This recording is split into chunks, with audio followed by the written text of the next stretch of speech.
Who ready? We ready. Who ready? We ready. Who ready? Who? We ready. Who? Who ready? Who? We ready. Who? Motivation to youth only. Mentally feel like Kobe. I'm like Jokic with the rock. You physically couldn't hold me. I don't care if you pushing 40. You can never little bro me.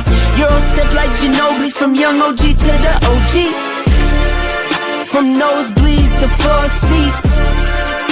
Circle stronger than Cuban links. My gold dance, your gold plated. You verse me, now that's the reach. We ready. Who ready? Good evening, everyone. Welcome to another edition of the One-on-One Sports Show here on the BMU Network. I'm Mr. Bennett with my homies as always. The coach is in the building. Brother Shawnee is here, and Brother Dante. Checkout time. You won't have to explain that one, sir. But it's good. What's checkout time? What we talking about here? Man, this is about the Cowboys fan base. Last week it was frustrated Cowboys fan. This week, checkout time, because I'm literally seeing people that are longtime Cowboys fans, like a guy that worked that runs Orange Bloods. He saw about them getting ready to the hire they're getting ready to potentially make, and he was like, "I'm out." And I've seen so many fans be like, "They're just gonna check out." I said to myself, like, "Look, I'm gonna be excited about the team building, but it's just I'll get more into it later." But all right, so before we go there, first of all, again, welcome everyone to the show. Catalia, first one in tonight. Again, thank you as always for your support in these spaces. Beak is also on the channel tonight. Shout out to you, Corey, Joe, S to better. Good evening. Welcome into the show tonight. Again, as you come in tonight, we ask that you certainly hit the like button as you come in. Certainly helps the algorithm. And anything that you want to give to the network, consider dropping a cash app, certainly to the BMU network or to our individual chats. We certainly appreciate it. But I just want to start this show off on the right foot because we got one fan in the BMU space that is in mourning right now.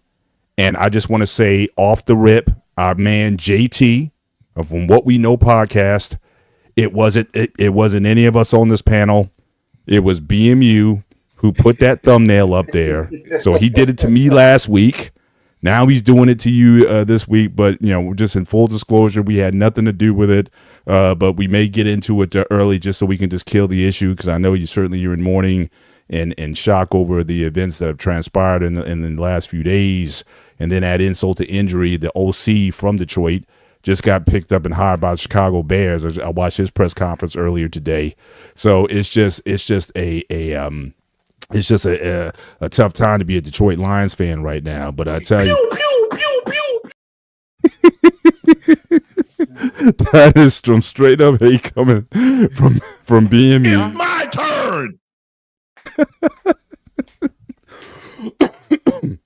But while we're here, first of all, let's just do a sanity check on everyone. Shawnee, how are you doing, sir? I'm good. Ready to get things going. I hear you, man. But Dante, what's going on, sir?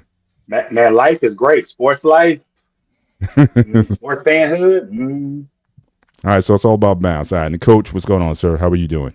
What's up, fellas? I'm doing all right. How y'all doing today? Doing well. All right, let's get into this thing. So obviously we had a massive playoff weekend, some really good matchups that went on. But obviously the shock of the weekend, the surprise of the weekend was obviously the Detroit Lions, the number one seed in the NFC at home against the upstart Washington Commanders with the rookie quarterback who came in, put a 45 piece on them, and just left no doubt that certainly this kid it's been a perfect season for them, but again, this guy is not wilting under the pressure. He's not playing like a rookie. Everyone seems to be rallying around him. The defense is getting turnovers, and they certainly had. I think the Lions were up. I think I forget the spread on that game, but it was at least a touchdown in the game going into it, and they pulled the upset. So guys, what did you think of it? I'm like, what am I seeing when they got up almost 3 scores in the first half? And so Shawnee, we start with you. What was your impressions of the game, and how scary are these Commanders? It's almost like, do you pick against them now? Well, it was a good game. It was, it was a shootout, and it basically, I believe I mentioned it in one of our past shows about. I even mentioned that the Lions have a chance to be one and done because their regular schedule was basically kind of hiding their huge, holes in defense because all the injuries. But once in the playoffs and the teams are better, and usually the teams in the playoffs generally have some sort of an offense, unless it's just extremely defensive minded and just, dominant, they'll be able to take advantage of that defense. And that's exactly what Washington did. Washington is the perfect thing of I'd rather have my team play better at the end of the season than, peaking in the middle of the season, whatnot. Um, it's just that game versus the Bears seemed like the turning point of both of those teams' fate. Remember, the Bears was kind of starting to trend upward with Caleb Williams. So after that Hail Mary, they fell off. And the Commanders was kind of looked like they were starting to plateau. But after that Hail Mary, they took off. They just took off the opposite way. And they always had like a pretty solid offense. And they just, stuff just clicked for them. They definitely got McLaurin activated early in that game, so he was a big difference. Golf, I guess he struggled per se. I just find it funny now that I was looking at social media and there's Lions fans already want Golf gone. They talking about they need an elite quarterback back there now. like they had even sniffed the NFC Championship game before 1992. That was the last time they even went. All the other playoff appearances they lost. They never won another playoff game before '92 or after '92. So only thing, it was a great game, but the only thing interesting now about the Lions, they I don't know how they're gonna look like next year. They lost everybody as far as their coaching. Offensive coordinator gone, defensive coordinator gone. The dude who was going to be the defensive assistant who could replace Aaron Glenn, he's not a defensive coordinator with the Patriots. So I'm like, I don't. Coaches really make the team. Dan Campbell going to have a hell of a replenishing his coaching staff because I don't. Ben Johnson and that offense was making it click, and Aaron Glenn was highly respected around the league as well. So it's going to be interesting to see how that team how they bounce back because they lost. They're gonna have damn near complete different coaching staff next year. Oh, you muted. Yeah, and it just goes to show that again. I mean, we talk about it all the time. You take for granted that you get these opportunities to get back to the big game. Obviously, they blew an opportunity in San Francisco last year. They, certainly the season. I mean, certainly they had a ton of injuries on defense. I mean, you can't deny that. I mean, they lost their best defensive player, Hutchinson, early in the year with a horrific injury. Hopefully he comes back from that. But you can't just take these things for granted that you think you'll get back there, and we're seeing it across the board. But Dante, what were your thoughts on this outcome? I was, like I said, first half, I just didn't believe what I was seeing, but it just seems like Detroit was just all kinds out of sorts. What'd you say? Just shocked because it's one of those deals where it's like, hey, you see that that you've had the problems on defense, and you've had an extra week to prepare guys to rest their bodies. I want to say they were one of those teams with an early bye week, so they really needed this bye. They went all out. You beat the Vikings, and and you feel like you got it together. Only for you to come out and have that type of performance, it was so bad. I had a friend of mine who's a Saints fan, and he definitely texted. He was like, "I'm out on Aaron Glenn," and I was just like, "Man," and I told him, I said, "Hey, I'm gonna be honest with you. As bad as that performance may have been, I do give them some type of slack due to what happened with their injuries. I also got to cut them some slack, like just turning the football over, and it's like Jared Goff. We know he's not, one of those guys you put on that elite level, but from the turnovers happening, and like I want to say, there was someone that tweeted out the drive clip of, hey, it was just score, or score, turnover, and it's just like you can't have that, and you give a team that's a pretty good team, but what I would say a great young quarterback. that looks like he's going to be that.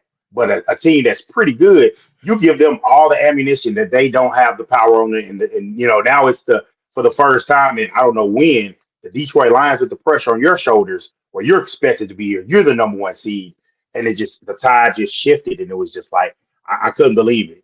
I couldn't believe it. I was just like, I've seen this team build its way up from the biting the kneecaps to going hard. What was it, the year where they couldn't make the playoffs and they kept the Packers out? That kind of stuff that meant something. That momentum carried over going to the NFC Championship last season, and like you said, those opportunities you can't take them for granted. And now I'm not saying they took this opportunity for granted, but it was just a bad storm of everything that could go wrong did.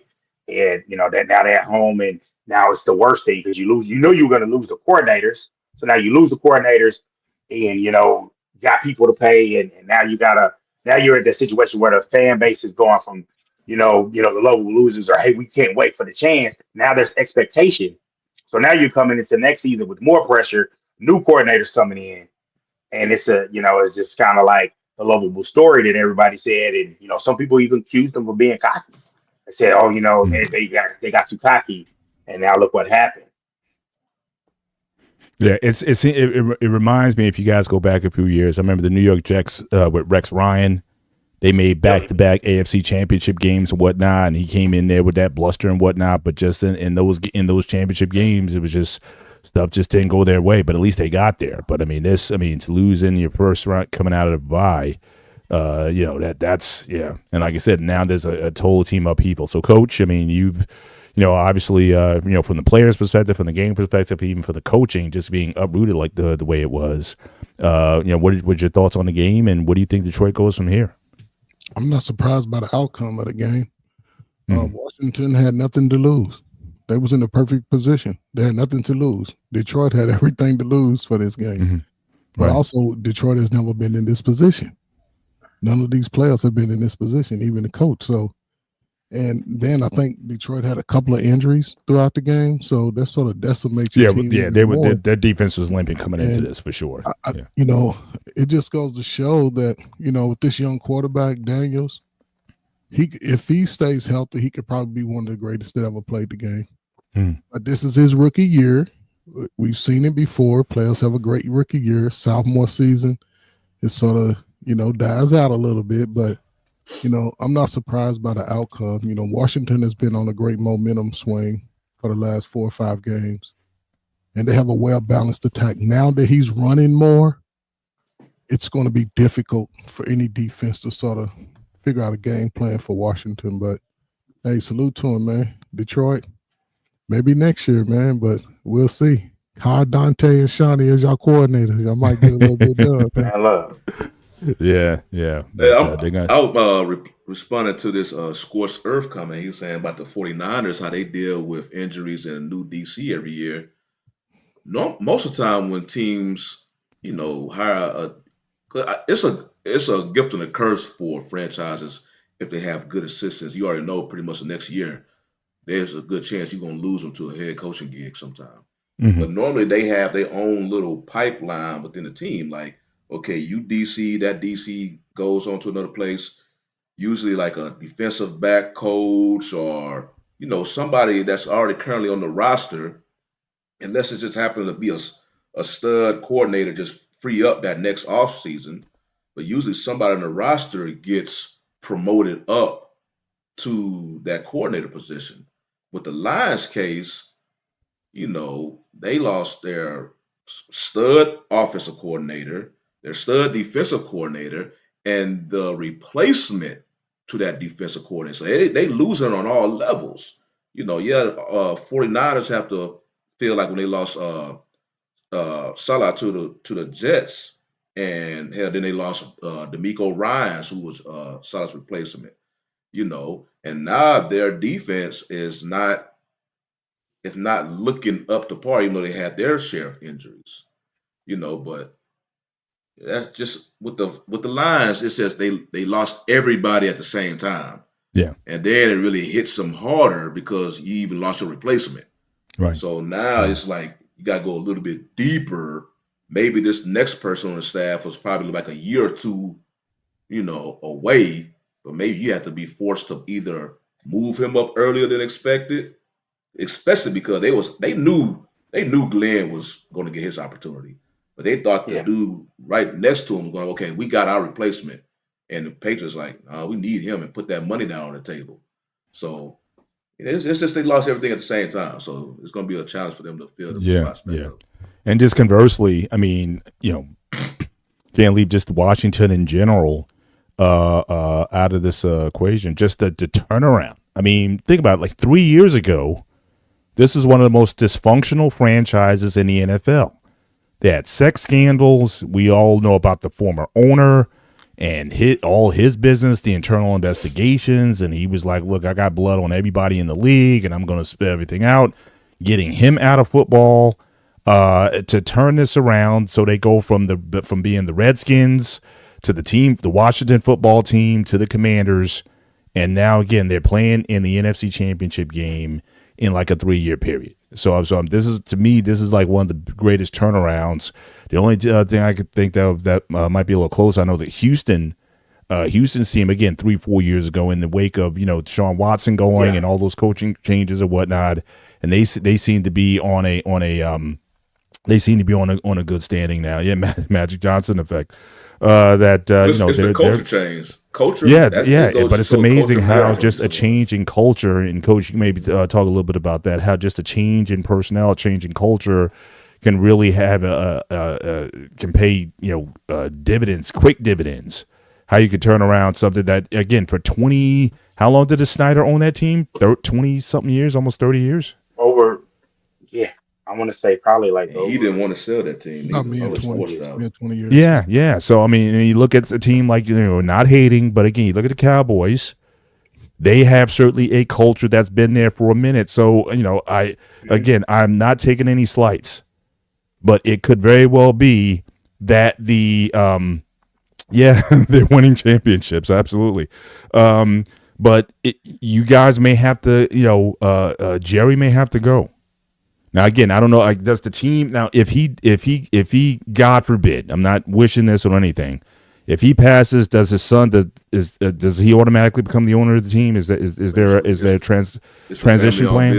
It's a family-owned business. Yeah, family-owned business. So then he takes over. He takes over, and he's the most involved on the football side. All the kids are involved. I want to say the daughter Charlotte, she does decoration, and she does I want to say she's involved with the cheerleaders. And she is. Jerry's so she's like the Lakers. Was that Laker owner with the owner of the Lakers now? That was her thing. Jerry Buss. His daughter. Yeah. He's like similar to that, and I want to say Jerry Jr. is in marketing, so he's kind of behind the scenes. So the only person in the front facing is Steven. And so it's just kind of like, it's one thing to say this, like, when you look at it and you see Washington and it's like, man, you see what happened there, but Jerry is both too powerful and too connected. I don't think it had to be the scandal of the century for him to get put out. So it's kind of like, I'm not even saying it'll get to that. I think he's a little bit more savvy. Although I did think those shots of him with the women in the elevator and stuff, that was kind of dicey back in the day. I don't know how he got past that one, but I guess he did. Man, I'm just saying, those were rough. Yeah, but I'm just saying, but the fact that, I don't think his son wants to have a weekly radio show. I don't think his son doesn't strike me as someone who has to be out in front of everything. Well, he has a weekly show. He has a show, but I honestly think it's kind of like one of those, hey, I'm doing it, I'm making Dad happy. I wouldn't be surprised that if he took over, he would not be as involved. He's not. I don't think he's going to do the scrum after the game, where you coming over and you're pulling media away from the players. Oh, no, those are some things that I think will change. The only problem is in the here and now, with two division rivals in the NFC Championship, I don't think he sees the seriousness of it. Like, this is not a big deal. Like, any other organization, I think, would put the panic button. Even if they made bad moves, they will push and go literally, really all in to make a change. And that's the problem. He's so not they're so anti, like they feel like, hey, you feel like you're the smartest in the room, but now on the list of teams, you got to go to the AFC now to look at who has a longer or as long as AFC, conference championship title drought as appearing. Right. All the other teams in the conference have been at least to the conference championship, except for you. Right. and you can't look at it and see that it's a problem, that's the biggest thing. And that's why I said a lot of fans are checking out because you're Right. seeing a great young quarterback. A lot of it in the fan base don't feel confident in the current quarterback, and you're locked in for 4 more years.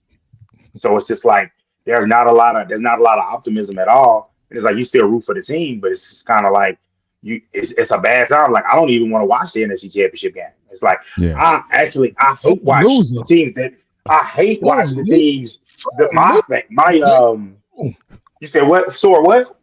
That's a sore loser, Dante. Dallas been No, out it's not a it's not a sore loser. Like you got to understand, Coach Berg. When a team if you are a rival of mine, I hate your team. I'm going to root for the other team. There's nobody to hate watch when I'm watching the Commanders and the Eagles. I'm not gonna like watching that game. That's just gonna be. Yeah. There's no joy in that game for me. Well, I can certainly speak Yeah. locally since I live in the New York area. The Giants, they better get their act together. That used to be one of the most stable franchises back in the day when they had Eli and they were winning those Super Bowls and whatnot. And they've been, for the last 10 plus years, they've been a very dysfunctional place. They obviously gambled on the wrong person with picking a quarterback over the running back. And you see where they're at there and they're sort of in rebuilding mode. So again, if anybody needs to take a lesson from this, it's the Giants, and they may need to do another house cleaning as well to get things back on track. But, yeah. Add one more thing. I know people getting tired of talking about the Cowboys, but just one more. It's just interesting that, and I know stuff had to land. You know, the ball have to bounce the right way for each respective team. But their defensive coordinator last year, who is now the head coach of the Commanders, is in the NFC title game. Their offensive coordinator, who technically the Cowboys didn't push out the door. It was McCarthy. McCarthy wanted the play calling duty. So after one stint in San Diego, now he's the offensive coordinator in Philly. He's going to the NFC title game. So basically, the two last legit coordinators are finding immediate success when they leave the Cowboys. Now, going back to this whole Snyder thing, Snyder had issues. Jerry don't have the issues that Snyder had. Those issues are cesspool-like. And it's a reason why they was trying to take this team away from him, but he just was not wanting to. Jerry's just, get another football mind in there to make decisions to improve your team. But Snyder, he was on a different level. I mean, he was taking money from the teams. Yeah, he was holding money, and he was on a different level. He never mentioned the church's money. Yeah, but shout Scorch Earth. Now he's making this comparison. It may not be too far off. Are we in Al Davis territory? Because Al kind of became the ratchety, get off my lawn type of guy. So I'm just saying, that's not an unfair comparison. Jerry Jones to Al Davis, and it's not like Mark Davis has had any success with the Raiders since then. But yeah, I think you're gonna have to do something different. Certainly going forward. But we can move out of the NFC, since I know it's painful for Dante and Shawnee to talk about these things. Moving over to the AFC. So obviously you had Kansas City.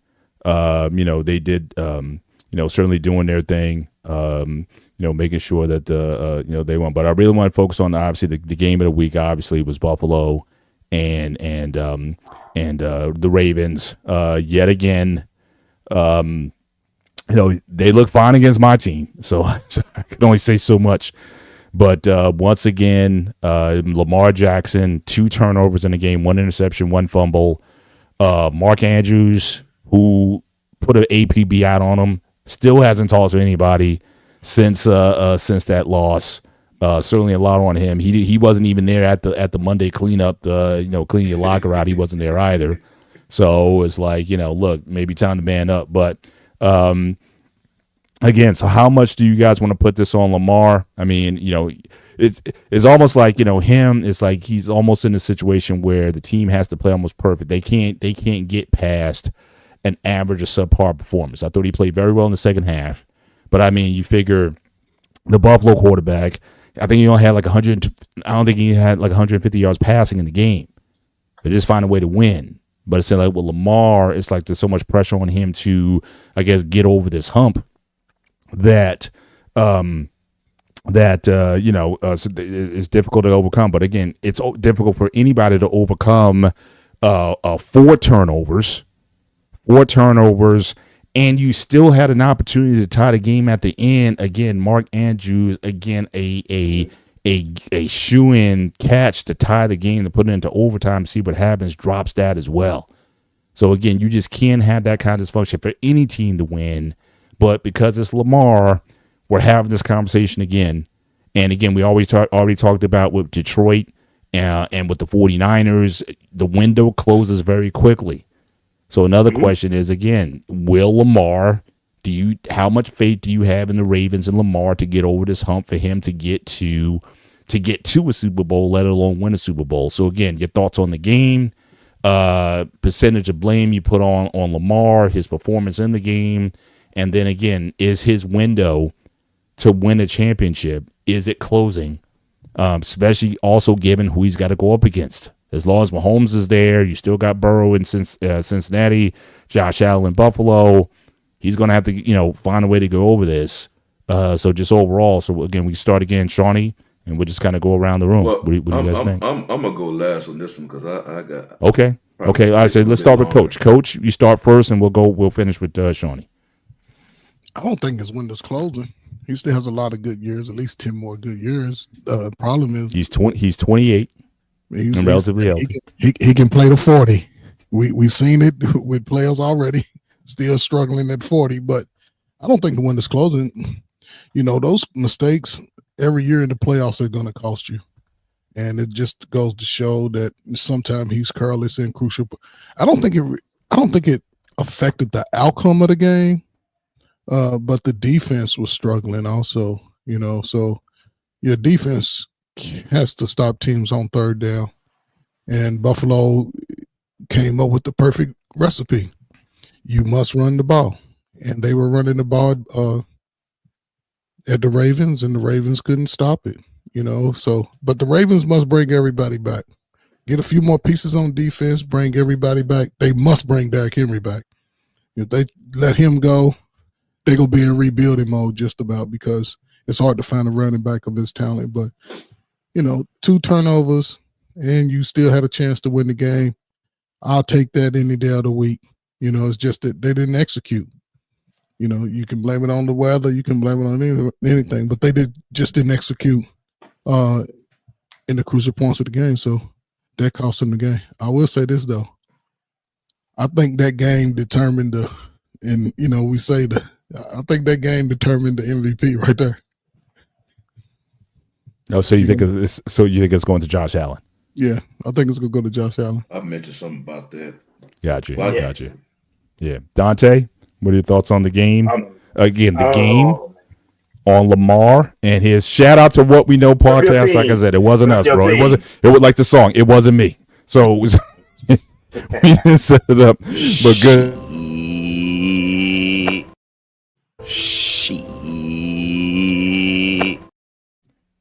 Shout out to my man. Still shows up in the place. That's what's up. Still with them colors, man. Shout out. But so Dante. So again, the game on Lamar Lamar's overall performance, and again his window. I'll say this: the game. I really enjoyed the game. It was really enjoyable. I wasn't on social. I was on social media enough, but I didn't feel the Bird Magic vibes that I thought I was going to get. As far as the people behind Josh Allen, some people have ulterior motives. If you have it, just Google, look it up. And so I did enjoy it. It was enjoyable. But what I will say is, for Lamar Jackson, I just had to go look it up because I know the contract DeMarcus says he's going to take the blame. And when you get to 260 million, 52 million, annual average salary, you're supposed to take the blame. What he did after the game, coming on and taking onus on it. Hey, I can't do that. I get 2 turnovers. I can't have that.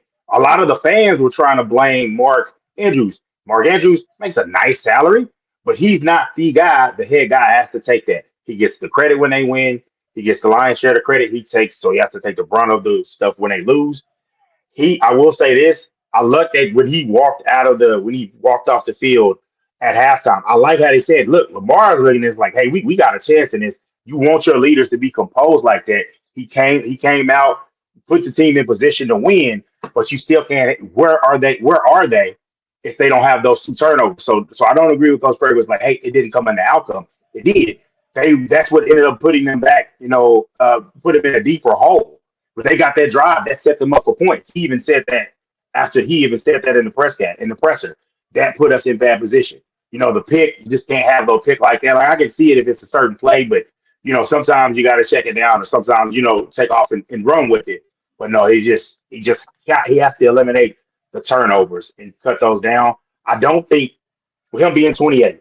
The only thing I will say is this: he has a lot of athleticism. I've heard people say that he's not going to be the same weapon when he starts to lose some athleticism. I don't fully agree with that, because now we're getting the way he was making the plays. He was making plays downfield and being able to push the ball. He was making, for the most part, accurate throws. And I know people say, hey, I think it's nitpicking to say that last throw was like, it could have been better. They hit him in the breadbasket. They hit him in the breadbasket right in the hands, and he bobbled and dropped it. You can't, in that type of situation rolling out, every throw can be better, but my goodness, he had a chance to make it. So I'm giving Lamar definitely his fair share of the blame. I think that they're comparing them because of the MVPs. They're comparing them, obviously, different players. Peyton Manning, they're doing the comparison. It's like, hey, look at Peyton's early lack of playoff success, and he got it later. Because my thing is, sometimes you got to keep knocking on the door and keep getting a bite at the apple until you eventually, get through. And I feel like I'm confident for what I'm seeing, the better performance. I think that he can make it. I know, obviously, it's going to suck that Derrick Henry will be a year older. At some point, he's going to come out, and it's not going to be the same guy. But I think it should be enough next year. I think not having Zay Flowers was something that that's the other thing. Keep in mind, he's doing this with the backup guys. He's doing it with guys like, with guys like Tylen Wallace, who's more of a special teamer, fourth receiver. He is from Fort Worth, by the way. And, he came out and made some big plays. So it's just like, I think if you get your guys, at least your main guys, you got your Zay Flowers, I want to say Bateman has stepped up. I think they can get it done. It's just the only thing is, like you said, Coach, you got to take advantage of those opportunities, because the Bengals are coming back. The Bills aren't going anywhere. The Chiefs look like they're getting ready to three-peat. It's the AFC is a gauntlet. And I will say that one thing that did affect them in this one, home field, that bad start, that loss to the Raiders, those things like that. Yeah, they lost to the Raiders, they lost to the Browns, and that's the thing. And their kicking game, again, they had reliable. That guy was the kicker, was like on a Hall of Fame trajectory off this year. I don't know if they're going to bring him back next year. Andrews also let you down. In fact, R. Payne, he asked the question in the chat: who do you find most responsible for the loss, whether it be Lamar or Andrews? I got to put that on Andrews. I mean, you put you ask a quarterback to do is put your team in a position to win. Again, the turnovers certainly hurt early, but again, they had a huge big second half. That fumble and the drop. Yeah. So I gotta put it on Andrews. I'd say maybe 60-40 Andrews to Lamar in that case. But what do you think about that? And then we'll get Shawnee's comments on it. Before you go, Dante, real quick, I just want to give a quick shout out to our brother Payne, man. Appreciate the super chat. Yes, sir. Absolutely. For, supporting us and being also a contributor to the Black Man Filter Network. So just want to make sure we shout that out. So appreciate that. We got 2 of them tonight. So my man feeling generous. Cruises early. If Jaden Daniels win the Super Bowl, would he having his foot in the door Hall of Fame as a rookie? Would it be his to lose? We're going to touch on that a little bit later because I got a question on that. I don't know about Hall of Fame. That might be a little bit too much because you got quarterbacks. Jim Plunkett's still not in the Hall of Fame yet. And he's got 2 of them. So but in this question here, how do you guys feel about Michael Irvin saying that all the playoff games should be in dome weather, so it shouldn't be a factor? Totally disagree. That's why you play the games. Mm-hmm. That's why you play the games. And so again, especially if you're a northern team like Baltimore, you should definitely be able to secure that. So no, keep the weather as is. But having said that, though, I mean, a lot of these teams are building dome. I mean, Minnesota built a dome, so I think most future projects, they're going to have either some sort of dome or some sort of advantages. Even the new stadium that they're building in Buffalo, it's not a dome, but they got it in such a way where I guess you don't have to go in. The weather won't be as much of a factor, so it's either going to be a partial dome or something that they're building anyway. So that might be inevitable the more I think about it. And then from CJ Wilkins, again, thank you for being here with us tonight. If Washington beats Philadelphia on Sunday, does Jaden Daniels have the greatest rookie season for a quarterback in NFL history? Again, we're going to tackle some of that. We'll tie that in with our Payne's question as we go there. But let's get Shawnee in on this. We'll talk about the Kansas City. Is Kansas City getting? Are they buying off the rest? That'll be the next segment we'll tackle after that. But Shawnee, go on this game. What your thoughts on it again and Lamar's future?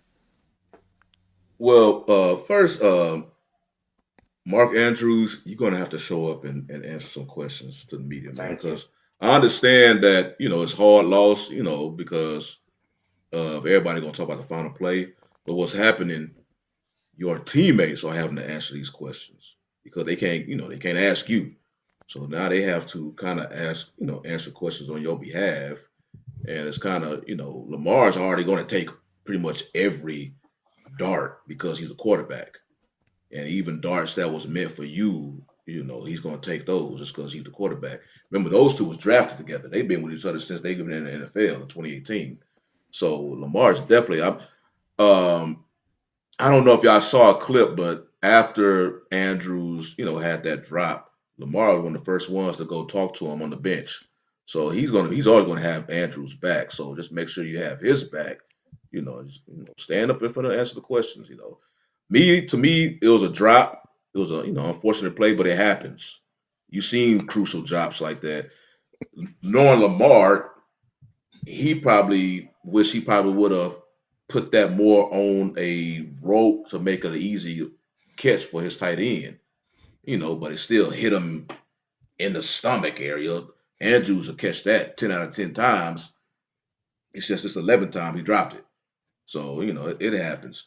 No different than baseball when look at Aaron Judge. What happened? I still, man, watching that thing, man, I don't know. That one error by Judge led to 5 runs. But that's a different sport.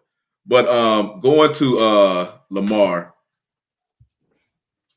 I don't really know what to say about, because in this case with Lamar, the Ravens have gave him everything that he needed. And yet we are another postseason talking about, looking at the Ravens, outside the playoffs or early exit from the playoffs. And I believe the 3 wins that he had with the Ravens include, they were all up versus last year was a rookie quarterback when he beat the Texans. The QBs, I can't remember exactly the 3 wins he had, but it wasn't QBs on his level. They were like lower level QBs. Right. And then once he played against QBs on his level, outside the one where they had the number 1 seed and they lost to Tennessee the first game. Right. But that's when his team lost. Pretty much what you saw from Josh Allen was pretty much the thing that you hear from coaches pretty much tell the QBs don't lose the game. Josh Allen didn't play a bad game, but he didn't play a great game, but he damn sure didn't play a bad game neither. He just protected the football. And that's all he was doing. It's pretty much what the playoff run that the Chiefs did last year. Like Mahomes wasn't lighting nobody up. He just protected the football. That's exactly what Allen did. As soon as they got in the red zone for the most part, he ran the ball in. And with Jackson, even though he led them to like this 80-plus yard potential game time drive, he still had his miscues. The fumble that he had, the interception was a bad interception. I don't know if that was just a miscommunication between him and receiver, or it was just a bad throw, period. But he made the mistakes and the Bills capitalized on it. Yeah. And so I'm like thinking to myself, like, okay, what more? Because we talking about his window. What more can the Ravens do? I remember there was a time where the first time he had an early playoff exit is because Lamar didn't have enough weapons, in particular receiving weapons. Ravens gave him that. They every year they kept, giving him more and more receiving weapons. Last year it was, you know, they they got too pass happy. So now that they, you know, kind of put the onus more on the offensive coordinator. Why are you passing the ball so much? You had the number one rushing offense in the NFL. This was prior to Derrick Henry. This year, he pretty much had the even though he had a better record last year, I believe his offense was more dangerous this year. Now, you know, Zay Flowers didn't play, but it was an extreme because okay, now you got Derrick Henry. We expect you to run the ball now, run the ball. Early in the game, Buffalo was kind of containing Henry, but then second half, Henry was unleashed. Mm. But like I say, they did a 82-yard drive, but it's like okay, now we talking next day is back. Okay, the Ravens are out the playoffs, and we asking the question, what now? What now with Lamar and all that? And I brought up the point in social media that this game, cause I can't remember the last time where basically number one and number two in the playoff runnings had each of their side, like each of their fan base making a case for them who they believe will be MVP. And for the most part, it's pretty much 50-50, pretty much by the time the season ends, who's going to be MVP. I know the MVP already been decided. They're going to use their regular season work. That's already been decided. So whatever. But now these two players, these two QBs who are going head to head in the MVP award, they about to meet each other. Now they get a chance to celebrate on the grass. So whoever wins it, based on whoever the media decides to give the award to, the NFL fan base will be like, okay, say for example, if Josh Allen wins the MVP, but then he would have lost, in the game versus the dude who many believe should have been the MVP in Lamar Jackson, Right. and you lose to him, NFL fan base like, okay, yeah, you won the regular season MVP award by these dudes who voted for you. We don't believe you're the MVP, but you won the award. But when y'all two settled it on the grass, you lost. And who we believe is the true MVP. And but now it's flipped. So it's that's why I was saying like, yeah, whoever becomes the MVP in the regular season, this game was going to be determining, like in the fan base, who is the true MVP, who leads their team to victory in this huge momentum game. And now, because many believe that the winner of this game is actually going to determine the winner who goes on to the Super Bowl. Because they believe both of them. The only reason I could see the Chiefs being the favorite versus if the Ravens or the Bills is 100% Patrick Mahomes. That's it. But both of them have. The Ravens have a better offense than the Chiefs. The Bills, I don't know, because the Bills are pretty much Josh Allen and James Cook. And then, but even with the Chiefs, it's hard to tell because everyone seems to elevate. Like we're getting like Travis Kelce had like an average year, and then all of a sudden he comes to playoff Kelce, and like anything you throw at him, he catches. So it's like some of these guys, it's like, do they have that ability? Well, it's really only Patrick Mahomes and Kelce elevate because still the receivers. Well, yeah, but still, I mean, offensive. The game last year in Baltimore, Kelce was catching everything at his shoelaces. Kelce elevates, But fellas, listen. Football is it's a 4-game cycle, and I'll say this as far as with the turnovers in any quarterback. If you play 4 games, quarterback turn the ball over in any game, you're going to lose 3 out of the 4 games. In all my years of coaching, all my years of playing, it doesn't matter. Now, you can have a fumble by running back, receiver, whoever, but you still can win the game. But if the quarterback turns the ball over, because that's more likely to get a pick six. A quarterback throw a pick six, it's over. Okay, so then who do you put on? So the question I was asked earlier, who's more? You put more blame, Mark Andrews or Lamar for the loss? If you look at the tape of Mark Andrews, listen, All pro, could have caught the ball. He never closed his hands, so you got to look at the tape. He didn't even let the other hand touch the ball. So to me, now he's disappeared. That don't make no sense if you're a football player. I don't give a damn what team you played on, little league, high school, college. He got a man up Your teammate disappear. You be like, man, what's going on? Come on, man. Come on, Shiny, man. You tell me your other receiver didn't show up for practice. You looking for him like, man, who are you? He ain't answering your phone calls. He ain't answered your phone calls or nothing. Come on, man. But we have one. Is heartbroken, but you got to step up. You don't want but we do have one optimistic. Again, shout out to CJ Wilkins. He is ultra confident. He's saying we watch basically. My man Jassy is going to win 3 out of the next 6 Super Bowls. So he is definitely optimistic about his game. All right, he's got another question here. So the success of Saquon Barkley has put off the locker room chemistry with AJ Brown, according to reports. Do y'all think Zay Flowers will experience the same thing with Derrick Henry? No, I don't think so. And again, winning seems to solve any cultural. Yeah. No, man. If Jerry and Jimmy can get along for them Super Bowls, then yeah, I think that whole locker room chemistry thing. I think is one of the most overblown things in sports. I mean, look, I grew up in the 70s with the Yankees. The Bronx is burning. Right, you had George Steinbrenner, Reggie Jackson, and Thurman Munson, and Billy Martin, and they won back-to-back championships. So I don't buy that locker room chemistry stuff. You're either gonna competent, you're gonna show up to play when you need to play, and you're gonna win it, or you don't. But let's move on to this, and so we can tackle some of these questions, and we still got to talk about the college championship game as well. So again, Kansas City, Houston put up a good effort, a good fight in the game. But Kansas City, as they've been doing all year, they find a way to win. However, not without controversy, where a lot of folks scorch earth again.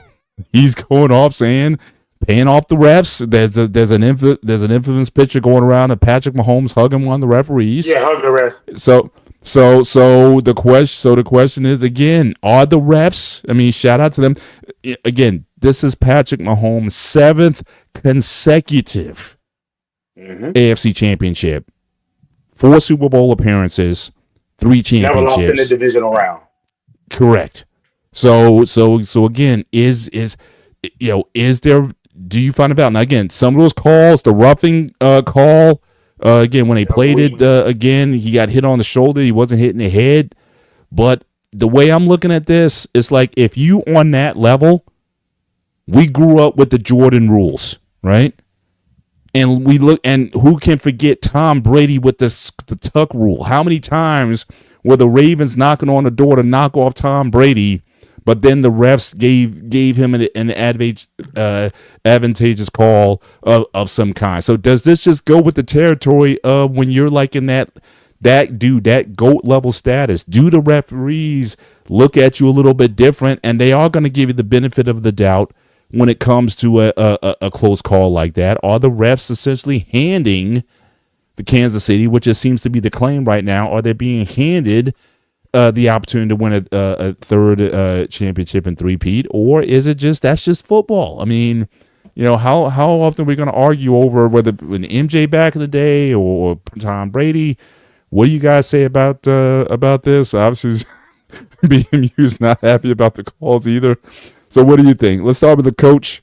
I know you got a fight with refs. I'm sure you've had your tirades on the sideline here and there. So what do you think? Is Kansas City, are they getting hooked up here, or is this just overblown? It just happens, especially when you're of the status of a Patrick Mahomes. Man, listen, man. The referees are the same age as Andy Reid, so they've been around. It's Kansas City. Patrick Mahomes is the golden boy. I think Kansas City playing solid ball. Like again, he's not turning the ball over. That's his experience. And the thing I like about Kansas City that has no other team has is that Kelsey is going. Listen, football's a long season. He's been in the league long, so they go play him in the last 9 games. He's gonna play a 9-game season, and he's gonna get his numbers up. I think he had almost 1,000 yards. Did he have 1,000 yards? A tight end having 1,000 yards is really unheard of. He's one of the main Pro Bowlers that can get 800 this year. Okay, so you call it an off year, but you see he's already in the playoff. He's being consistent. They have a plethora of other receivers, right? All of them used to be a star at some point, so that's work. And all of them are willing to go for a championship. So that's another thing. And Andy Reid is a player's coach. He let the players figure that stuff out. He ain't a dictator coach. Patrick Mahomes, he's accurate. He can run the ball just enough. And, but the referees go give him a couple of non-calls, a couple of calls. They're going to do that. Yeah, they're running out of bounds. So folks already saying he kind of sold it going out of bounds. He did. He kind of flopped the football version of a flop in the yeah. It's a whole. But hey, but is that greatness? Is that taking advantage, turning over every stone to get an advantage? No, it's not taking advantage, but it's part of the NFL mantra, man. The NFL is a betting game. What are you talking about? It's a money game. So it is what it is. He can make history. I believe they can do it. But Buffalo is one of those teams right now, the way they playing, that can knock them off if Patrick Mahomes come in there and don't have his best game. Patrick Mahomes going to have a 300 4-touchdown game in order to go to the Super Bowl. Dante, what do you think? So, Chiefs, are they getting hooked up? The refs, what's your take? What's your take on this? He definitely gets some favoritism, because I will say the play where Lamar Jackson didn't get the hit out of bounds with Patrick, you definitely give it, because he is looked at as the face of the league. Whereas Lamar, he doesn't get, as great as he's been, doesn't get quite as much love as he can from the media. So he does get preferential treatment at times, for sure. What I will say about the officiating, did the refs give up 8 sacks? Like, did the Texans make some mistakes that, they did not play a perfect game? We saw that at the beginning of the game, and as soon as I saw that, I was just like, you're not gonna be able to win this game with stuff like that off the rip. Like, you can't gift wrap them points. So it's just like, I do hear what people are saying, but I think it's more so, I need people to say this. I need you to look at yourself and look at it as, are you just sick of the Chiefs? Or do you have Chiefs fatigue because they keep winning? Because we heard this same thing with this team up with the New England Patriots and Tom Brady. Even with me, you just get tired of seeing them win, and now they're winning in a boring way. Like, if we look at it, when you talk about numbers and stats, Patrick Mahomes has not put up Patrick Mahomes numbers in the last 2 seasons. And it's starting to think that, to sum up, is he slipping? Is it because of the weapons? Is it because his tight end is 35? He may act all youthful, but he is 35, so he's not no spring chicken. Something's up there. But as far as winning, I do think they are going to three-peat. I will say this. If Buffalo can find a way to beat them, then the winner is coming in the AFC. The AFC is a stronger conference. I'm not saying it's back in the days where the NFC went on that long run, but if you look at the quarterbacks in the AFC and what you have to go through versus what you have to do in the NFC, it's advantage AFC to come out of that gauntlet and then to go to the Super Bowl. So I think that's going to be real interesting to see. But I mean, I think people gonna have to deal with the Chiefs until they can knock them off. Shout out to Boomer. I'm sorry, I called him Boomer. Marriage, politics, and sport are pain. Again, how about running the ball 3 times at the 3-yard line? Yeah, you got to gotta mix up the offense a little bit more as well. I mean, the game was there to be had. But part of it too is I think we saw it with Baltimore last year. And one thing about Kansas City, like I said, they can get away with not playing perfectly and still find a way to win and have you doing things unexpectedly. Like Baltimore last year, the personal fouls with Zay Flowers and whatnot in the game. So again, a lot of times they make you, because you think I got to beat the Chiefs. You play out of your element. You do things. Again, Mark Andrews probably catches that ball. If it's any other team, he may catch that ball now 10 times. You just never know when it's gonna show up. So I put it more on it's just Kansas City just being great, and they take advantage of everything. Bill Belichick. We talk about Deflategate. We talk about every advantage that they could get to try to win some of these games, and I don't think they're giving any of those Super Bowls back. But Shawnee, what do you think on what do you think on this? Are the Chiefs, are they getting bailed out by the refs? What do you think was going on here? Appreciate for CJ for the super chat. And I guess Shout let out me to you, just man. Appreciate it. Yep. speak from the resident Texans fan in the group.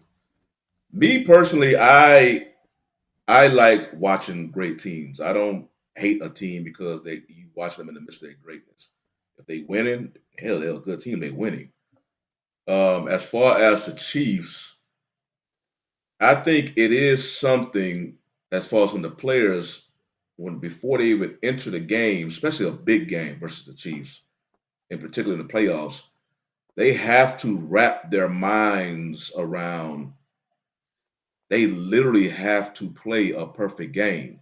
Mhm. It's not the fact that it's the Chiefs are going to make minimum mistakes. They are coming in there thinking about the referees as well. The Texans are not the only team that have to think about them when they going into, because a lot of times the Chiefs are hosting the game and they have to think about that. So as a Texans fan, do I blame the refs for the loss versus the Chiefs? No. But a lot of times people will, if they're not a fan of the team that was on the other side of the cause, they want to paint the narrative that, well, you should have did this and this and this and this and this instead of have to worry about the cause. But if it was their team that was getting affected by the cause, then it's a completely different narrative coming from them. Me, I fully understand the ups and flows of a football game. I don't expect a team to execute every single play.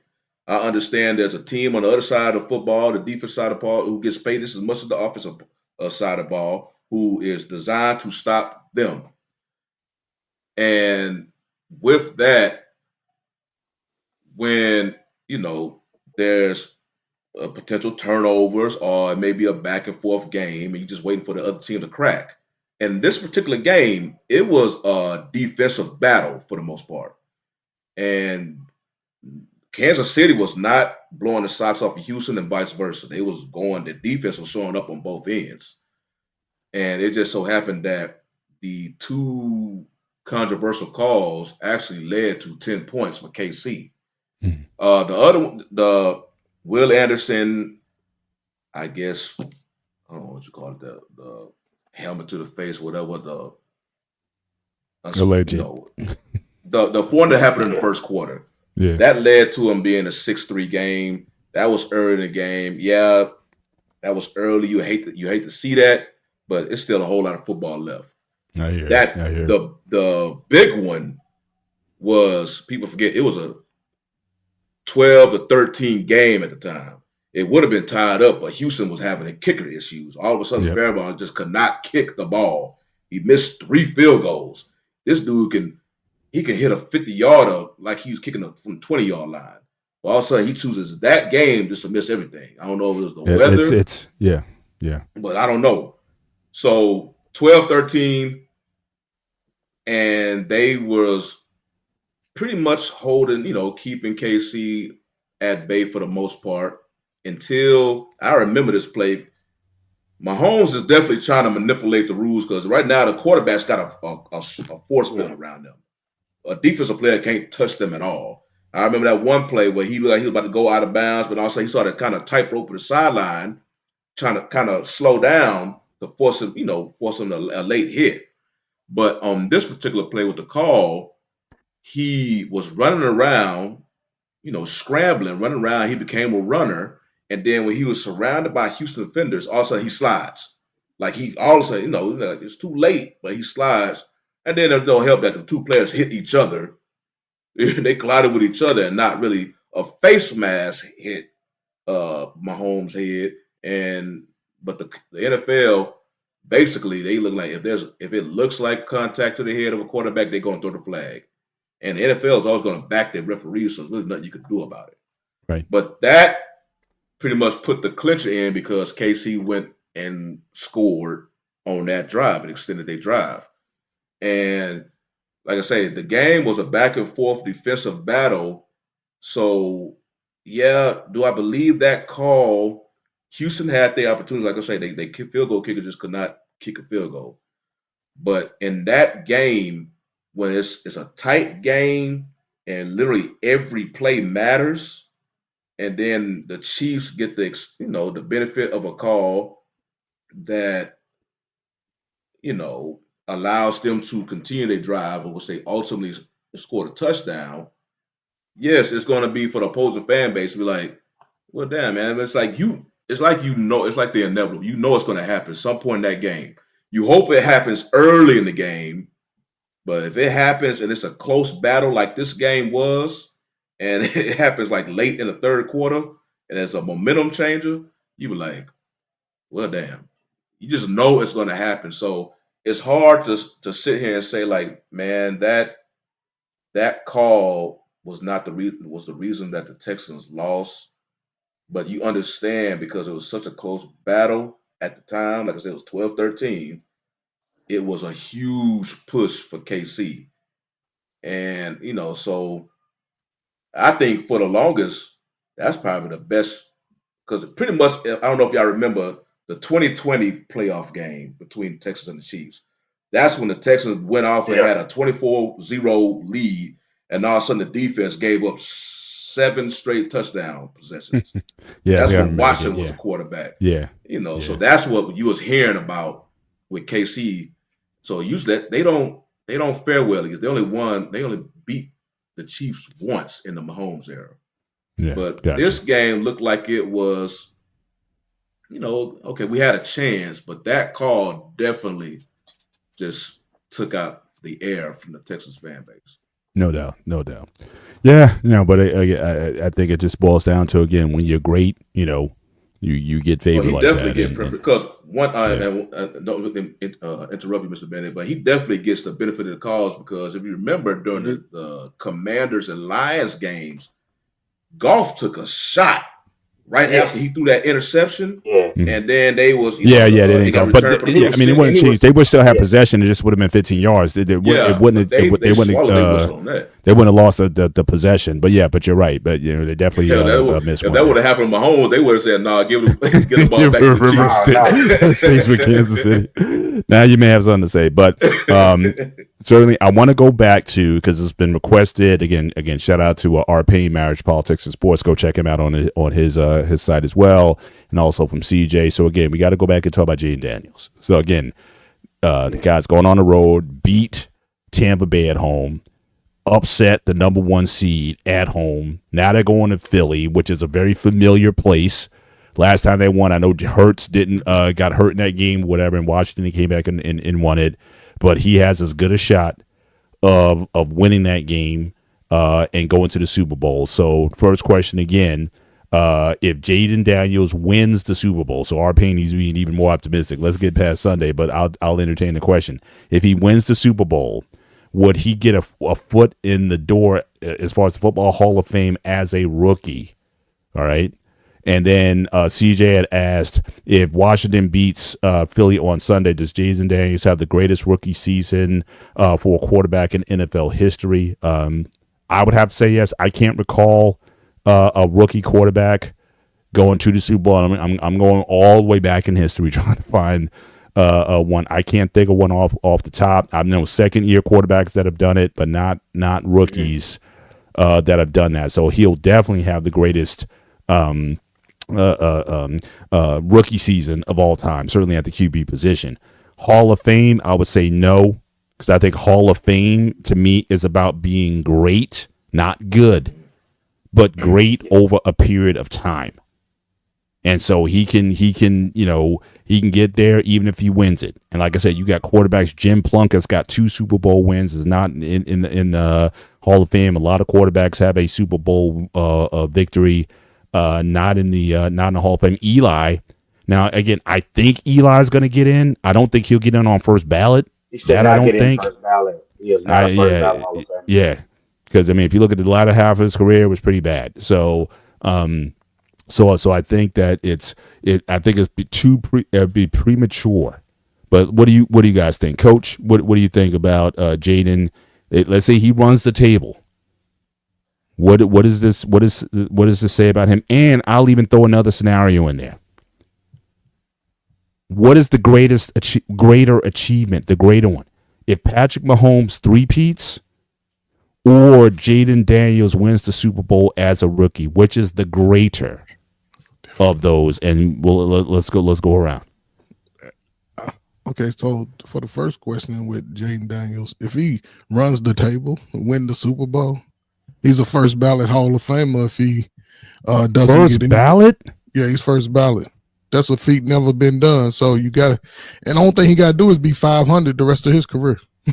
He's good. He's locked in. Nobody's ever done it. So we talk about feats that nobody has ever done in the Super Bowl. He would end his career with a winning record. Now, if he goes 500, he'll end his career with a Super Bowl, a rookie year Super Bowl, and a winning record. So that's first ballot. You got Dan Marino, never won a Super Bowl. He just had yards. That's true. No, absolutely. He went in the second year. Absolutely. First ballot. But first Hall of Fame first ballot. First ballot. If he wins the Super Bowl. So second question. All right, then you might have answered my second question then. The greater achievement, Mahomes three-peats, and I'll even put a caveat, let's say if he's the MVP, right? Three-peats and MVP. Jaden. That's each time you add a little nugget on there, that's a no-brainer. Kansas City is the greatest accomplishment. Okay, now I'm just asking because you just said that would be. You just said if Jaden Daniels wins the Super Bowl, he's a first ballot Hall of Famer. Of course, yes. But you think that still trumps if Kansas City wins does a three-peat? I didn't say that. I was agreeing with you. If he wins a three-peat, that's the greatest feat ever because nobody has done a three-peat. But nobody's ever won a rookie Super Bowl either. But he's a rookie, so he'll be a first ballot Hall of Fame. It's two different categories. The greatest feat would be. I'm not saying he be the. I'm not saying he be the GOAT. I'm saying the greatest accomplishment. Just a moment. And the greatest accomplishment. He would be the GOAT and the greatest accomplishment because Tom Brady was great, but he never done it. 15 years in the league, this man halfway through a career won 3 in a row, could win a fourth if everybody come back. Because football is funny. It seemed like they had an off year, but they won the most games in the league. They just didn't put up the number. But last year was even worse. You can make. Y'all talking about Mahomes and Brady now, right? Every 4 team that has the weapons that they got with Andy Reid and Patrick Mahomes, that's the greatest duo, coach and quarterback duo in history already. We can see that. Right. But as far as the greatest feat, him winning the 3. As far as the first team Hall of Fame, of course. Jaden Daniels, man. Yeah, he had a 500 rest of his career. He had a winning career. Some quarterbacks played 17 years and had what? I got you. All right, so let's pass around. So, Coach just dropped another nugget in there that I wasn't even considering. All right, so we got to add that to the occasion too. So, Dante, it's on you now. All right, if he win, all right. So if he wins, so again, I think he's mostly agreeing with our pain.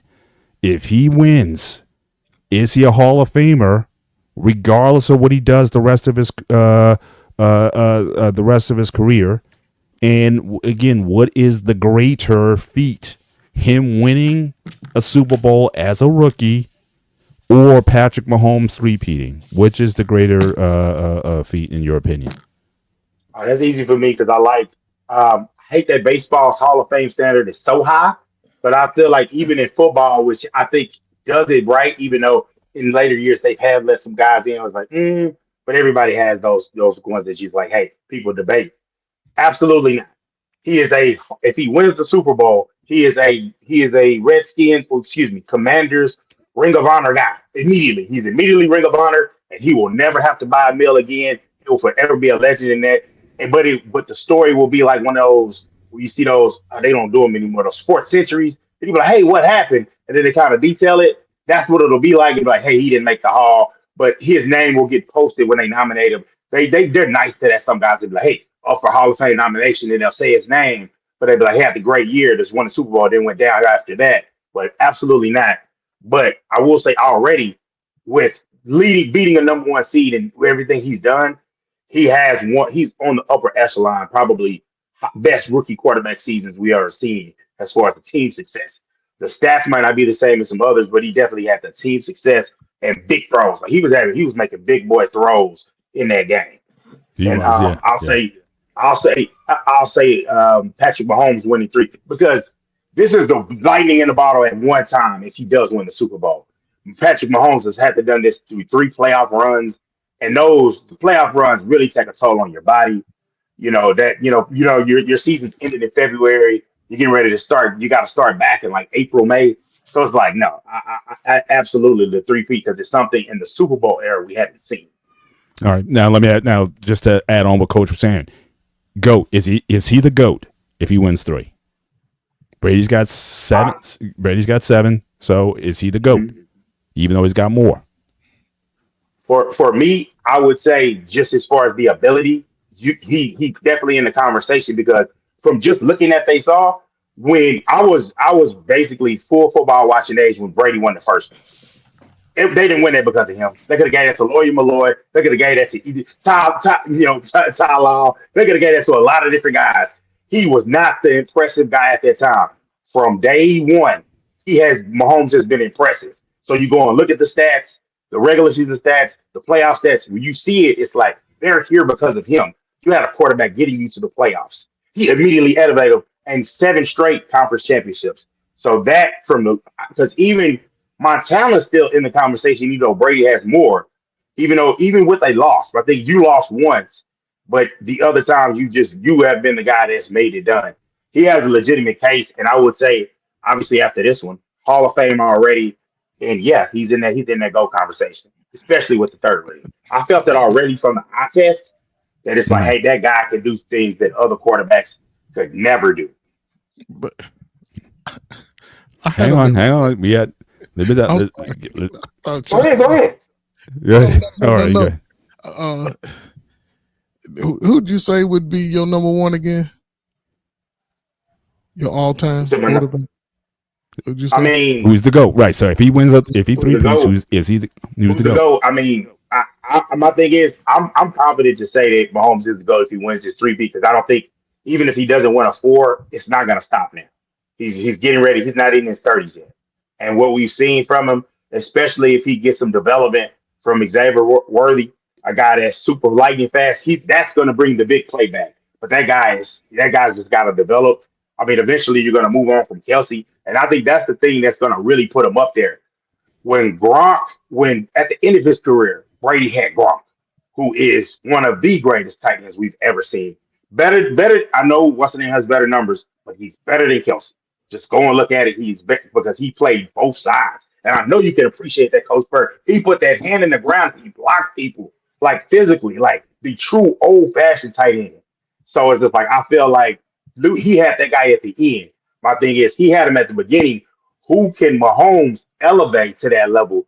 But my thing is Mahomes, everybody say, hey, Tyreek Hill, he's going to drop off. Yeah, the numbers drop off with the winning stadium. He's going to elevate somebody else to that level, and that's going to be his story to be like, no matter who he played with, he won. He won ugly. He won pretty. I think he has a legitimate case. To say absolutely, hey, unequivocally over everyone, it's more of a projection. But my gosh, you got to have a conversation. So who would be your number 1? Man, Mahomes. I'm about to bring Mahomes. Okay, Mahomes. All right, so let's get Shawnee in. We got like 10 minutes left in the show. Again, we got to touch on the college. So again, Shawnee, close us out. If Daniels wins, is he a Hall of Famer? First ballot Hall of Famer, regardless of what he does. What's the greater feat? Him winning as a rookie or Mahomes 3-peating? And if Mahomes does 3-peat, is he the GOAT? Well, question 1 is Jaden Daniels going to the Super Bowl? If he wins Super Bowl, will he be a Hall of Famer? No. If anything, they'll just take the football that he won it with and put that in the Hall of Fame. He got to prove a little bit more. He just had right. It's just a lightning in a bottle for 1 year. Now, is it a greater feat than if Mahomes win his 3rd? I will say yes, only because you never would expect a rookie to come, because eventually he's going to have to meet these other established NFL QBs, and he beat them to win the Super Bowl. So Mahomes, no one would have thought they'll win 3 in a row, but you damn sure didn't think a rookie quarterback will come. Because before the postseason, to me, Jaden Daniels was almost like no different than how C.J. Stroud was being talked about last year. The Patriots. I mean, before the playoffs, they both had like a lot of tension. Hell, even when Dak rookie season, because remember he had an 11-game win streak, and it took a hell of a throw by Aaron Rodgers to knock him out. So we've seen these rookie QBs come and take the NFL by storm that first season. But what Daniels is doing different than the other two names I mentioned, he's having a long playoff run. Now, who is my GOAT between Mahomes and Brady? Assuming he three-peats. That's the caveat. It's easy to me. It's Brady. No, Mahomes, yes, no quarterback has won three-peat. Brady, no quarterback has won 7 Super Bowls. You can take away the first one if you want to. Okay, that's 6. And he won it with a second team. Yeah. Mahomes, I was just looking at Mahomes had and hell, I'm just saying Brady won 7. He damn near won 10. 2 of them was a miracle catch by the Giants that he would have had 9. So yeah, okay, you won 3, but still, if Mahomes win his 3rd in a row, which is a great feat, yeah, you still thinking, damn, he got 4 more just to catch Brady. So, and if you just go into like, I know that with Mahomes, that 2020 season, he had explosive numbers because he had over 5,200 passing yards and 41 touchdowns. What people forget, Brady, they pretty much would have been the only undefeated team in NFL history wasn't for that catch by who was that? Who was that receiver from the Giants? Oh yeah, Manningham. No. Manningham. No, David Tyree. No, that was the first one. That was the first one. Tyree. Yeah, it was Manningham. The second one. The second was Manningham. Yeah. The second was Manningham. So yeah, but that season Brady threw 4,800 yards and 50 touchdowns. With him that combo, that's probably the most dangerous combos I've ever seen in NFL history. Maybe it was before you got to go back into football days, the Jerry Rice and Montana, but that Ross Brady combo, oh hell, that was dangerous. And then the dude went on in 2021 in Tampa Bay. He goes on, now he well into his 40s. He throws 5,300 yards and 43 touchdowns. This is Brady. I'm looking at it's just Brady. I mean, and with Mahomes, like I say, if he goes on and win a three-peat, that's great. That's NFL, history, blockbuster history in the making. But with Mahomes, it's like Mahomes is at this level by himself. Everybody else is below him, trying to get up to him. With Brady, there was another dude who was just right below him, and they just kept bumping their heads against each other. But Brady always seemed to come out on top, and that was Peyton Manning. I'll say that on this one. The only thing with that is he's got something they're trying to get to that level. He keeps pushing them down. Yeah, that's the one thing. But even if, as far as you looking at the total NFL as a whole, we don't look at nobody as Mahomes' equal right now. No, he's on his own tier. He's on his own tier. With Brady, Manning was in his tier, but it's just they kept meeting each other. Brady kept defeating, so it kind of gave Brady the edge. Because many people believe Peyton Manning was the greatest regular season quarterback of all time. He just kept running into Brady. So, that's why I know, I guess everybody's caught up in the moment with Mahomes and because he's the current. But there's a lot. Dude. Look, there's a lot of history that could potentially be made. Let's just real quick. Let's just talk about who you got. All right, so the NFC and AFC championship games this weekend. Who's going to the Super Bowl? Who's your Super Bowl pick? We'll deal with who wins the Super Bowl later on. But again, who's going to the Super Bowl next week? Coach, go. Well, since Notre Dame let me down, I'm gonna go ahead and say I'm gonna go against our grade again. I'm gonna say Buffalo and Washington. Buffalo and Washington. It's gonna be totally Buffalo and Washington. All righty. Shawnee, who goes to Super Bowl? I have Buffalo and Philly. I think Washington, they're gonna have a hard time stopping Philly's run defense. I'm surprised the Lions didn't run the ball more against them. Dante?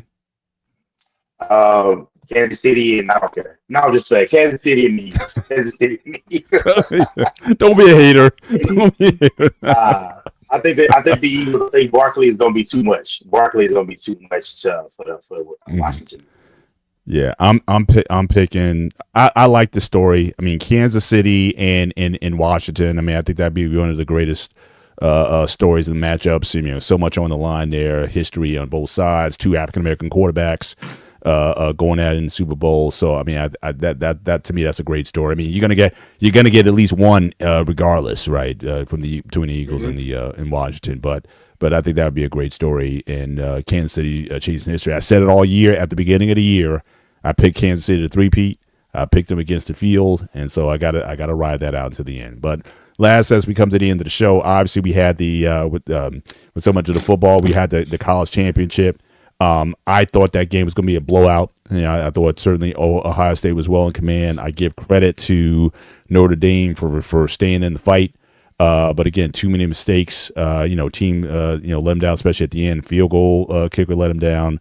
But that last play is almost unforgivable, though. You rush everybody. You got the best wide receiver in the country, as I think he's a freshman. True freshman, but he's already like the best. He might go number one in a couple years or something like that. You leave him 1-on-1. And that's basically the ball game. You did so much to fight back into me. So I really felt bad for Freeman. I thought, he didn't get the bullets out of his head. Some of his players didn't step up when they needed to. I think that one guy who had the penalty, I don't know, what was it, a roughing penalty that he had? It was after the whistle. It was after the whistle. Then he pushed. Yeah, and then he pushed. Yeah, so that hurt because that definitely took But again, they still got it down to a one-score game. Third down, third and long, 3rd and 10. Yeah.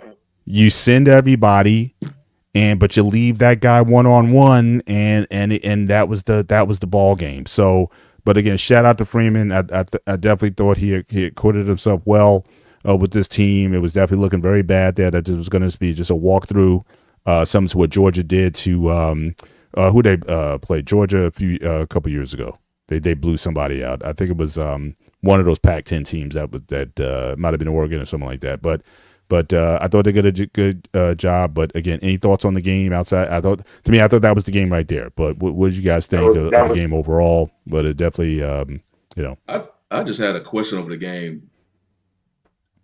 Did y'all agree with the decision that Freeman made to go for the field goal instead of going to the touchdown for that fourth? Because I understand. I guess I understand the in-game logic of it because remember they was down 16. Wasn't yeah. It? No, they was. They was down 16. They were down 16. So you put right. the pressure on yourself to score a touchdown and convert two point conversions. When I guess when you do the field goal, now all you gotta do is just score a touchdown. But so I understand that, but to me, it's like I don't really understand what good those 3 points at that time would have really made.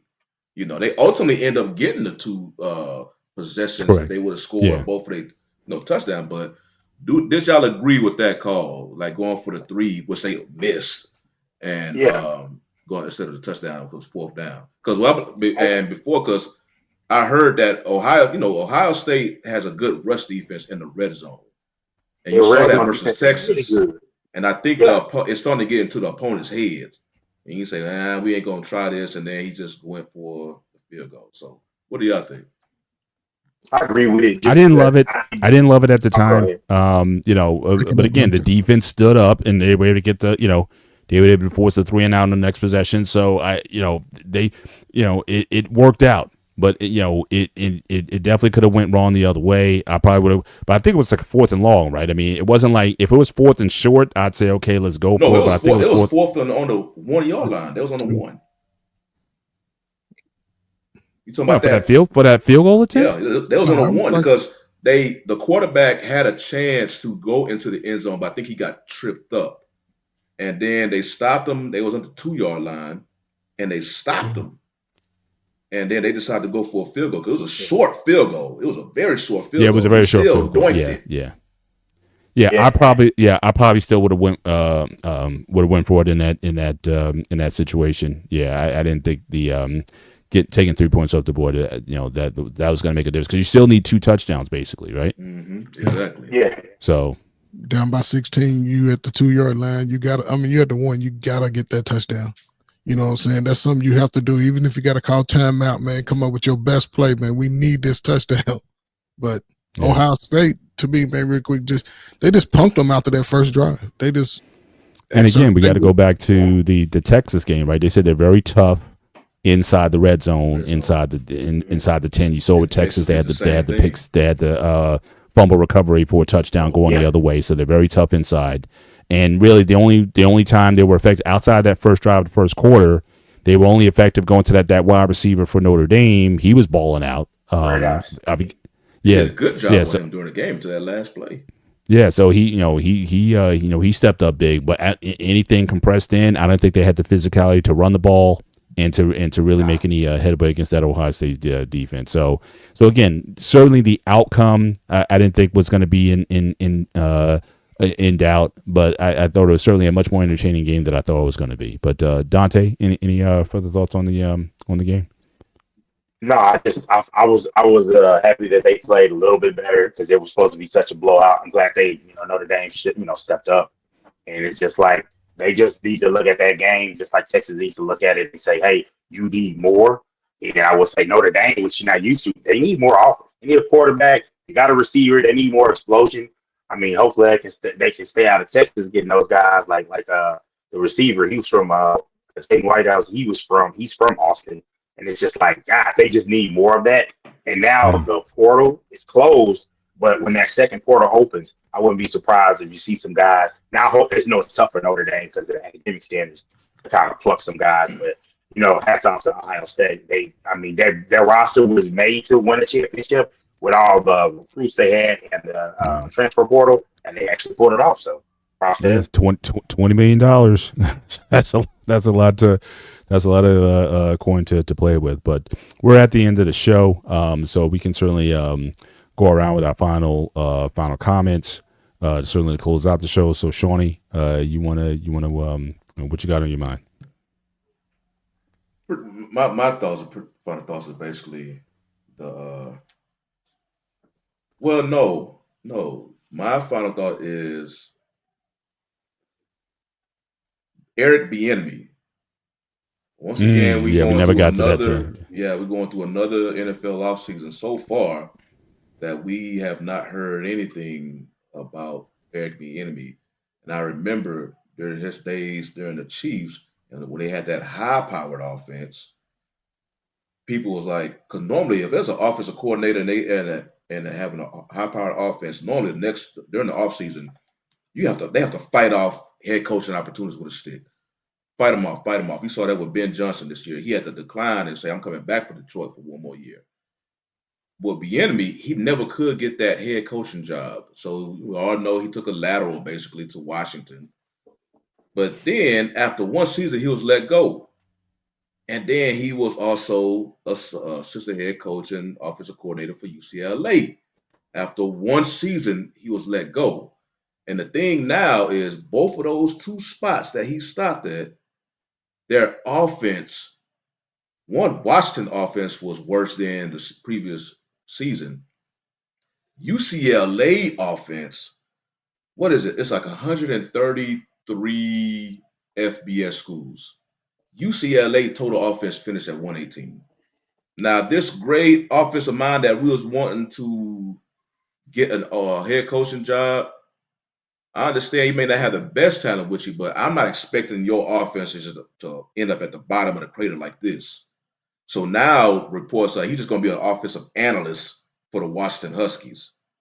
So now it's like he's going down, down, down. And I'm like, maybe there was something in those interviews that the NFL brass, as far as the teams and their respective management, was seeing that we were obviously not seeing because we're not in the rooms, that the reason why they was not giving Bieniemy, a head coaching job. So I don't know.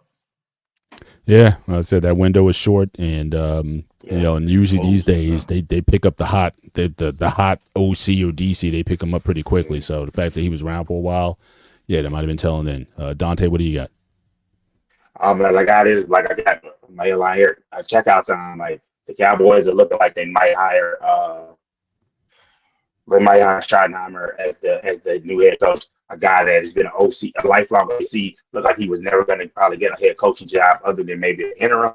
There's been a lot of rumors that possibly that Steven allegedly, the rumor is he wanted to get rid of Mike McCarthy as an eye after the Green Bay loss. He kept him around, and there's a little bit of tension there. Well, not much of tension, but disagreement. Kellen Moore was looked to be the favorite. I think if you hire Schottenheimer, it's more of a could you not wait for his season to be over like other teams and say, hey, look, he's going to go on and play on. It could leak out next week if they're going to the Super Bowl, and they could just say, hey, look. But there's been rumors of a lot of different things. It seems like a real mess. The only thing I will do as a fan is say, look, if it's him, Nick Saban, he's not built to be a pro coach. Go look at what happened in Miami. There was fights literally with guys that he almost fought a player in the locker room. That college coach needs all that control. I feel the same about Coach Prime, built for college. So it's been a circus. So I'm looking forward to after the Super Bowl is over, maybe the coaching decision is made, and at least looking into the part of the draft, which I do love, that brings me joy to see guys get to come to my favorite team and change their life. So I'm really, the Cowboys got me just like, I want to talk about them as least as possible. All right, Coach, you're on. You close us up. Hey, man, great show, man. Listen, man, football's just about over, man. The weather, salute to everybody down in the South, man. Y'all got them inches of snow, man. Listen, get your snow boots and take care of yourselves, man. Don't be out there driving normal. Slow down. Watch out for the kids because they ain't looking. But, yeah, man, it's a good time, man. Get in shape, man. Everybody, let's work out, man. Brother Bennett, listen, man, I want you to give us your workout regimen, man. I need it, man, for real. Hey, look. If you check out my latest video on my IG, all right, I do a Rocky IV homage. So I'm doing squats and I'm shoveling snow, and I kind of do that contrast between the two. So you guys can go check it. You guys go check it out there. Again, I apply my gym technique to everyday tasks, which is really what it's all about. At this point, I don't care so much about having big muscles and whatnot. I just want to be able to do routine tasks routinely. And certainly being in physical, strong shape allows you to do those comfortable things, whether it be mowing your lawn or shoveling snow. We got a few inches up here. So, certainly be able to do that and save my back, to me, is what it's about. So, again, go check out my Rocky IV training video, and you'll see what I'm talking about on my IG, Paul T. Bennett at Instagram. But with that, again, looking forward to a great championship Sunday. And then maybe we can start talking about some NBA coming up. Honestly, I'm looking forward to it because March Madness, I didn't be able to get into basketball until April because Beak, thank you, great for the $20 super chat. Salute out to Beak for the blessing. Hello. We really appreciate you. But like I said, I used to get into March Madness, but March Madness has certainly lost its luster over the last couple years, and so now I might have to start getting into the NBA. I got to see if Cleveland is legit. And all that stuff. So we'll start definitely doing more NBA content as we go on and whatnot. And we got some major fights also coming up in the near future. So again, thank you guys. Thank you for this active chat. This is one of the best chats certainly that we've had. We appreciate all the new folks who came through tonight. Just make sure you hit the like button as you leave, and also go to Coach Ferg's. Put his YouTube channel in as well. He's simulcasting over there, so make sure it just gives Coach Ferg some love on his YouTube. And make sure that you support his as well. But we appreciate you guys for being with us on another edition of the One-on-One Sports Show. From myself, Mr. Bennett, he is Brother Shawnee, Brother Dante, and the coach is in the building. Thank you guys for joining us. You guys take care. God bless. We'll see you next week.